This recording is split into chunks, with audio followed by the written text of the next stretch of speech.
ஆனா ரொம்ப கஷ்டமா இருக்குல்ல. டாஸ்மாகா கேட்டோம், நம்ம தொழிற்சாலையை ஓபன் பண்ணுன்னு சொன்னா டாஸ்மாக ஓபன் பண்ணி விட்டுருக்கீங்க. யார் கேட்டாங்க உங்களை டாஸ்மாக? எதுக்கு நீங்க குடி கடையோ சாராய கடையை திறந்து விடுறீங்க? தொழிற்சாலையை ஓபன் பண்ணி எங்களுக்கு வேலை கொடு. ஸ்கூல் ஓபன் பண்ணுங்க. இருக்கிற கவர்மெண்ட் ஸ்கூல் ஃப்ரீயா படிக்க வைக்கிறதெல்லாம் எதுமா? கவர்மெண்ட் ஸ்கூல் தானே. இலவசமா செலவில்லாம நம்ம பசங்க படிக்கக்கூடியது எது? கவர்மெண்ட் பள்ளிக்கூடம், அரசு பள்ளிக்கூடம். இப்ப எதா 300 பள்ளிக்கூடத்துல மூட்டாங்களாம். ஏன்? ஆள் இல்ல, வாத்தியார் இல்ல, லேப் இல்ல, அங்க அதை பாதுகாக்கிறதுக்கு யாரும் இல்ல, பசங்க படிக்க விட மாட்டாங்க. ஏன் அந்த கதையெல்லாம் சொல்றீங்க? எங்க பசங்க எத்தனை பசங்க படிச்சுட்டு சின்ன பொண்ணுங்களா இருக்கு. சின்ன பசங்க எல்லாருமே இன்னைக்கு படிச்சுட்டு தானமா இருக்கீங்க. எல்லாருமே கிராஜுவேட். அவங்க எல்லாம் ஒரு டீச்சர் ட்ரைனிங் கொடுத்து அவங்களெல்லாம் ஸ்கூல்ல வேலைக்கு கொடு. அப்ப அந்த ஸ்கூலுக்கு பள்ளிக்கூடம் வந்து படிச்சுட்டு பசங்க அந்த பள்ளிக்கூடத்துல வந்து படிச்சுட்டு போறாங்க.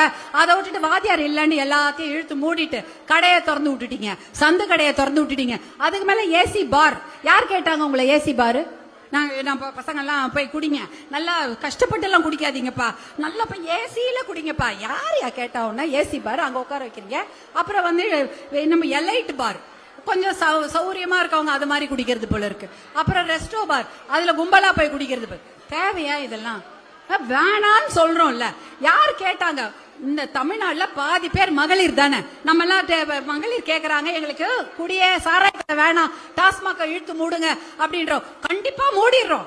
நாங்க எலெக்ஷன் முடிச்சுட்டு வந்த உடனே முதல்ல கையெழுத்து போட்டு மூடிடுறோம்னு சொன்னாங்க. மூடினாங்களா? படிப்படியா குறைக்கிறேன்னு நாங்க குறைச்சாங்களா? டைமையாவது குறைச்சாங்களா? எதுவுமே கிடையாது. காலையில இருந்து சாயங்காலம் வரைக்கும் மூடுறாங்க. மூடின அப்புறம் சந்து கடையை திறந்து விட்டுட்டாங்க.